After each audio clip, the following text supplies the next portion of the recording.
ایمان کے بعد نماز کا ذکر کیا الذین یؤمنون بالغیب ویقیمون الصلاۃ، ایمان کے بعد صلاۃ کا ذکر ہے، لیکن امام بخاری رحمۃ اللہ علیہ نے ایمان کے بعد صلاۃ کا ذکر نہیں کیا ہے۔ یہ کیوں؟ ان کی اپنی ترکیب ہے، ان کی اپنی دقت نظر ہے، عمیق نظر ہے، ان کی ترکیب کا اپنا طریقہ کار اور اپنا ذوق ہے، اس لیے انہوں نے صلاۃ نہیں رکھا، کتاب العلم رکھا۔ کیوں؟ اس لیے نماز کے دو حیثیتیں ہیں، یا تو نماز صحیح ہوگا یا فاسد ہوگا۔ صحیح کب ہے، فاسد کب ہے؟ صحت کے اسباب اور عوامل اور شرائط کیا ہے؟ وہ کن امور ہیں جن کے کرنے سے نماز پر صحت کا اطلاق ہوتا ہے؟ وہ کون سے امور ہیں جس کی وجہ سے نماز پر فساد کا اطلاق ہوتا ہے؟ لہذا کچھ چیزیں اوامر میں سے ہیں، کچھ چیزیں منہیات میں سے ہیں، کچھ چیزیں نماز میں کرنے کی ہے، کچھ چیزیں نماز میں نہ کرنے کی ہے، کچھ چیزیں عمل میں لانا ہے، کچھ چیزوں سے اپنے آپ کو بچانا ہے۔ اب وہ عوامر کیا ہے، وہ منہیات کیا ہے، وہ کرنے کی چیزیں نماز میں کیا ہے، جو نہ کرنا ہے وہ کون سی چیزیں ہیں؟ اس کے لیے ایک وسیع علم کی ضرورت ہے، اس کے لیے ایک علم کی ضرورت ہے کہ کن امور سے نماز فاسد ہو جاتی ہے، کن امور سے نماز کی صحت کی تکمیل ہوتی ہے۔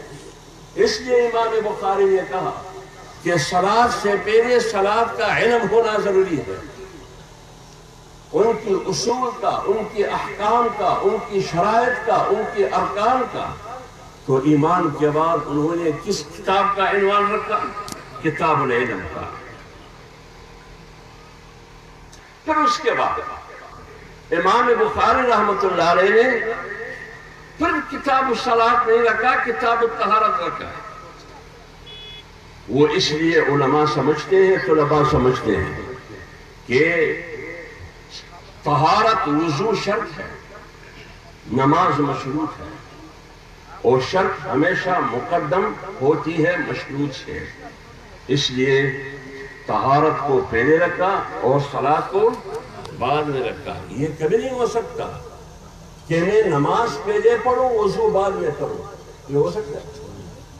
کیا یہ نماز ہو سکتا ہے کہ میں نماز پہلے پڑھوں وضو بعد میں کروں؟ نہیں، وضو پہلے ہوا کرتا ہے، یہ شرط ہے نماز کے لیے، تو شرط مقدم ہوتی ہے، پھر بعد میں نماز۔ یہ ہے ترتیب امام بخاری کی، ان کے لیے ان کی توجیہات آپ کے سامنے ہیں۔ یہاں بنیادی مدعا کیا ہے؟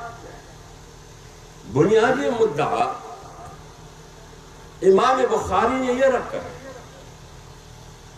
کہ بنی آدم یعنی انسانیت کے اعمال، ان کے اقوال کی وزن ہوگی انصاف کے ترازو میں۔ بنی آدم کے اعمال اور ان کے اقوال، ان کی وزن ہوگی۔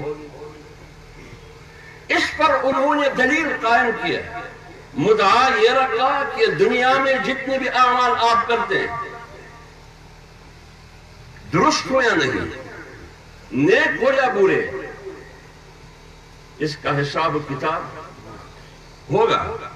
ایک انصاف کا ترازو قیام عمل میں آئے گا، میزان عادل ہوگا، اس میں آپ کی اعمال کی وزن بھی ہوگی اور اقوال کی وزن بھی ہوگی۔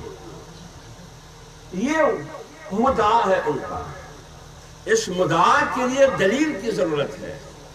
دلیل انہوں نے اپنے ترجمۃ الباب میں قائم کیا، وَنَضَعُ الْمَوَازِينَ الْقِسْطَ لِيَوْمِ الْقِيَامَةِ، وَنَضَعُ الْمَوَازِينَ الْقِسْطَ لِيَوْمِ الْقِيَامَةِ، روز قیامت